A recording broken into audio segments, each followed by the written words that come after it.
Ito ang gagawin ko na Samsung Wobble top load automatic washing machine. Yan, Samsung Wobble.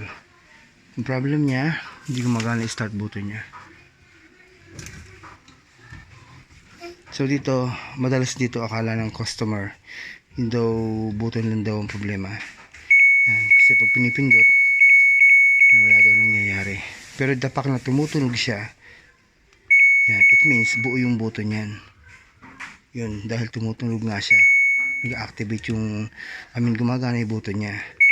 Kaya nga lang, walang function na mangyayari kasi nga mayroon sila sa board. So usually yan, ino-opera ko yan, nubutas ko itong ilalim, nire-repair ko yung silang pyesa. Yun. Pero meron minsan na hindi na repairable, dapat talagang palitan. So may mga dala rin akong pyesa nito, kompleto ako ng board nito. Pero dito alam ko na i-repair to. So yan, power off siya, power on, lahat ng button gumagana. So puwera lang dun sa start button. Yan, tunog-tunog lang siya.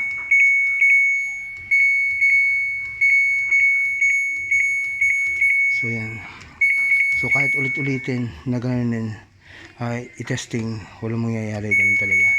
Meron kasi mga case na gumagana pa paminsan-pinsan, meaning minsan matsatsambahan, gagana, minsan naman hindi, papasira na rin yan.